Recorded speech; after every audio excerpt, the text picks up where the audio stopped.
Le comité Nobel honore la recherche sur le sida. Je me suis fait avoir par une personne comme le professeur Montagnier, ça m'a mis vraiment en colère. Bonjour, c'est Nicolas Poincaré. Bonjour, c'est Yves Pulici. De prix Nobel à paria de la communauté scientifique, le professeur Luc Montagnier est mort à 89 ans la semaine dernière. L'annonce de son décès a même créé une polémique. On vous explique.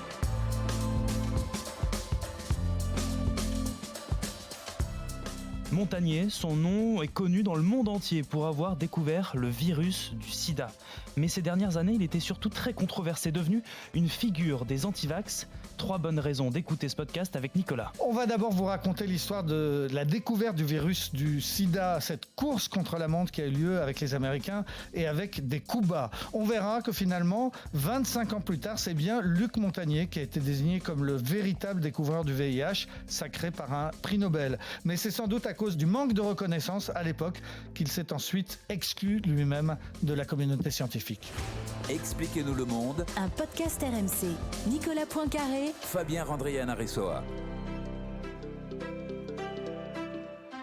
Sa mort, comme sa vie, est controversée. Oui, même sa mort, effectivement, a fait l'objet d'une polémique. Pourquoi ? Eh bien parce que Luc Montagnier s'est éteint un mardi à l'hôpital américain de Neuilly. Ses proches ont annoncé son décès au site complotiste de François qui est un ancien grand journal, mais qui aujourd'hui n'est plus qu'un site internet confidentiel, et qui donc le premier a eu le scoop de la disparition du prix Nobel de médecine. Seulement voilà, François n'est pas considéré généralement comme une source très sûre, et les autres médias n'ont pas réussi dans un premier temps à se faire confirmer la nouvelle. L'entourage, la famille était tout simplement injoignable. Apparemment, il y avait des consignes dans l'entourage de Luc Montagnier de ne pas parler à cette presse qui avait dit tant de mal ces dernières années du professeur Montagnier. Donc, pendant à peu près 24 heures, seul le site de François l'annonçait. Et donc, il commençait à y avoir beaucoup de questions. Pourquoi les médias n'annoncent pas la mort de ce prix Nobel ? Et on pouvait lire sur les réseaux sociaux que les médias cachaient cette mort, qu'ils avaient reçu l'ordre de ne pas en parler, que c'est parce qu'il était anti-vax, qu'il était boycotté même dans sa disparition. Enfin,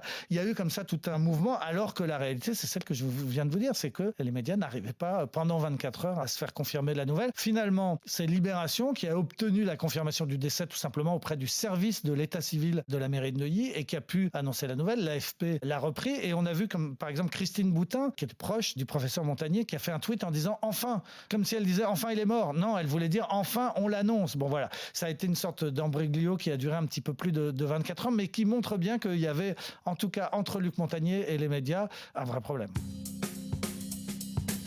Pourtant, c'est quelqu'un de très important, Luc Montagnier. On est en 83, le sida est encore méconnu. On dit que c'est une maladie qui touche les homosexuels et les hémophiles.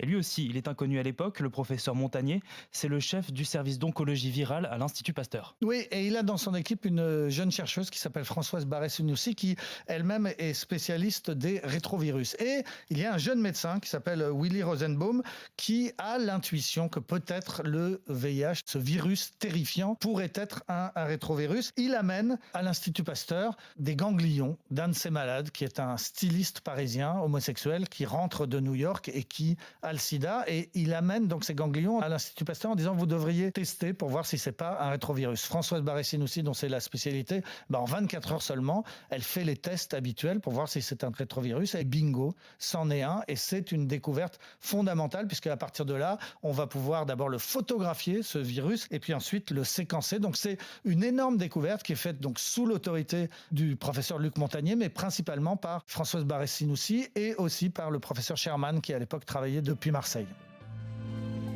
Et cette découverte, elle n'est pas tout de suite reconnue à sa juste valeur, elle est contestée. Oui, et notamment par le grand spécialiste mondial des rétrovirus, qui est un Américain qui s'appelle Robert Gallo, et qui tout de suite exprime son scepticisme, qui dit qu'il n'y croit pas. Et puis à l'Institut Pasteur, à Paris, c'est la même chose. Luc Montagnier n'est pas soutenu parce que, on va dire, il n'a pas la carte. C'est pas une des vedettes de l'Institut Pasteur. Il est considéré comme un provincial, pas très très sérieux. Et donc les grands pontes de l'Institut Pasteur ne le soutiennent pas. Seulement, l'histoire va lui donner raison, puisque un an plus tard, le professeur Gallo, à son tour, publie ses recherches et il arrive exactement aux mêmes conclusions que Luc Montagnier. Il dit c'est bien un rétrovirus. Il arrive aux mêmes conclusions.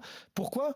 Tout simplement parce qu'il a travaillé sur exactement la même chose. En fait, il a copié, il a pompé Luc Montagnier. Il a travaillé sur le même extrait du ganglion de ce styliste parisien dont je vous parlais. L'Institut Pasteur lui en avait envoyé un morceau de ganglion. Ils ont travaillé sur le même extrait et ils sont arrivés aux mêmes conclusions. Donc à partir de là, il y a eu une course pour savoir qui était le vrai père de la découverte du virus, soit Gallo l'américain, soit Montagnier le français. C'était une course avec des enjeux financiers énormes parce qu'au bout du compte, il y avait quoi ? Il y avait les royalties que l'on pouvait avoir sur les tests du sida. Encore aujourd'hui, chaque fois que quelqu'un se fait tester pour savoir s'il a le sida, eh bien, il y a des droits d'auteur, des royalties qui reviennent à celui qui a découvert le sida. Donc c'était soit Gallo, soit Montagnier. Le bras de fer a été terrible. Il y a eu un épisode où il s'agissait de publier le séquençage de ce virus. C'est un petit peu technique, mais ce qu'il faut comprendre, c'est qu'il fallait faire des dizaines et des dizaines d'expériences pour aboutir à ce séquençage. En France, il y avait une petite équipe, une sorte de petit commando de 5 chercheurs, parmi lesquels il y avait un jeune anglo-saxon qui s'appelle Stewart Cole. Et pour la petite histoire, il est devenu aujourd'hui le grand patron de l'Institut Pasteur. À l'époque, c'était un jeune chercheur.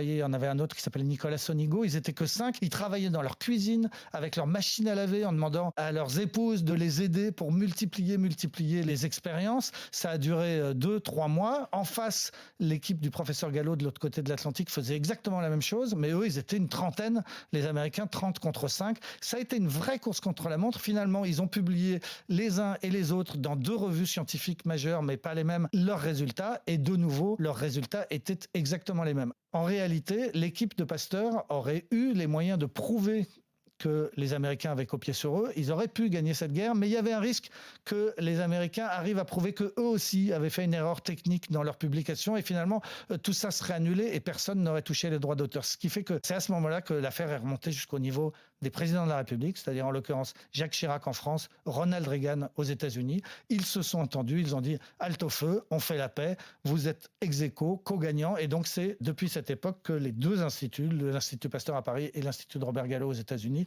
sont considérés comme officiellement les co-découvreurs du sida. 25 ans plus tard, Luc Montagnier reçoit le prix Nobel, donc en 2008. C'est la confirmation que sa découverte a changé l'histoire. Il réagit à l'attribution du Nobel au micro de RFI. Le comité Nobel honore la recherche sur le sida, ce qui est bien.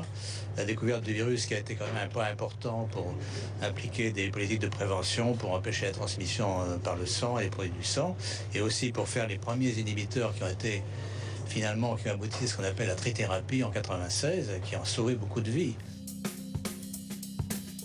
Ce prix Nobel, c'est la consécration pour Luc Montagnier. Il accède à la lumière. Et c'est donc la confirmation du fait qu'en réalité, c'est bien lui, avec son équipe de l'Institut Pasteur, qui a découvert le virus du VIH et non pas l'Américain Robert Gallo. En fait, 25 ans après, les scientifiques, le comité Nobel a acté le fait que c'était bien cette découverte française. Alors, il l'a eu avec sa collaboratrice, Françoise Barré-Sinoussi, ce qui était tout à fait justifié. Malheureusement, il n'y avait que 2 places pour ce Nobel. Il n'y avait pas 3 places. Et donc, celui qui s'est fait avoir, j'allais dire, c'est Jean-Claude Sherman, le professeur marseillais qui a été exclu de ce prix alors que de la vie générale, il le méritait. Mais ce qui est intéressant, c'est que Luc Montagnier, il a quand même appelé ça sa traversée du désert. Il parlait notamment des années 83 ou 84 quand il avait découvert que c'était un rétrovirus et que personne ne le croyait. Et puis des 25 ans qu'on suivit où il a jamais été considéré comme le vrai découvreur du virus. Et ça explique son état d'esprit. C'est depuis cette affaire qu'il s'est dit qu'on pouvait avoir raison contre tout le monde, qu'il fallait pas écouter le qu'en dira-t-on, qu'il fallait pas écouter ce que disent les professeurs. Et depuis cette date qu'il avait décidé de dire ce qu'il pensait, même si ça pouvait choquer, et de fait, ça choquait assez souvent.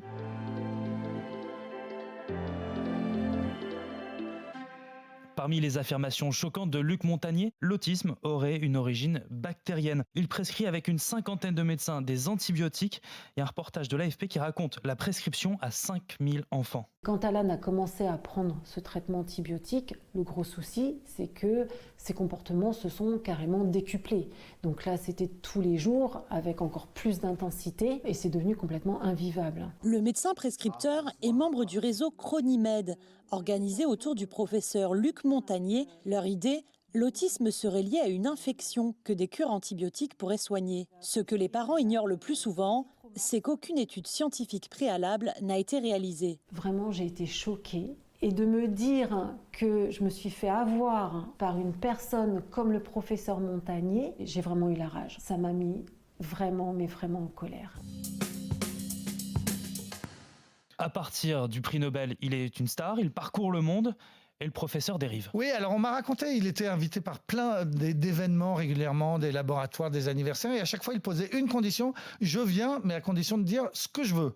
Et de fait, ce qu'il disait, ce qu'il voulait était souvent à contre-courant de ce que pensait la majorité de la communauté scientifique, mais il en avait rien à faire, il voulait dire ce qu'il y a. Alors on vient de citer l'affaire de l'autisme qui serait d'origine microbienne, effectivement, moi je suis pas médecin, donc c'est difficile pour moi de contredire un prix Nobel de médecine, mais enfin, de la vie générale, l'autisme ne relève pas d'un traitement par antibiotiques. Il y a aussi eu la fameuse affaire de la mémoire de l'eau. Ça, c'était l'idée défendue par le professeur Benveniste que, en fait, l'eau gardait la mémoire de tout. C'est-à-dire que vous pouviez mettre une quantité absolument minuscule d'un produit dans l'eau, presque une goutte d'eau dans la mer, et on en retrouverait sa trace. Alors là, il y avait des enjeux assez importants parce qu'il s'agissait d'essayer de prouver l'efficacité de l'homéopathie, puisque c'est ça le principe de l'homéopathie. On vous donne un extrait minuscule d'un médicament et ça vous soigne quand même. Bon, l'efficacité de l'homéopathie sont contestées, mais en tout cas, la thèse de la mémoire de l'eau du professeur Benveniste a généralement été considérée comme une des plus grandes escroqueries scientifiques de ces dernières années, sauf par le professeur Montagnier qui, lui, y croyait et qui, jusqu'au bout, a défendu l'histoire de la mémoire de l'eau. Et puis, ensuite, il a pris des positions, effectivement, anti-vaccin,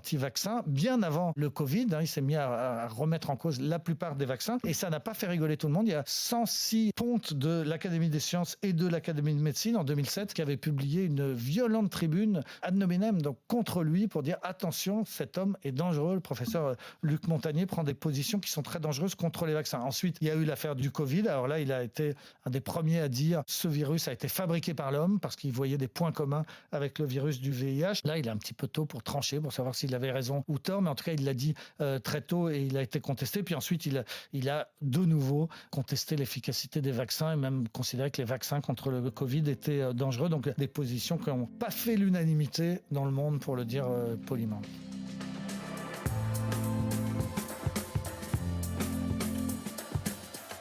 C'est la fin de ce nouvel épisode d'Expliquez-nous le monde. Merci à vous de l'avoir suivi. Si ce podcast vous a plu, abonnez-vous. Nous sommes sur toutes les plateformes de streaming, sur le site et l'application RMC.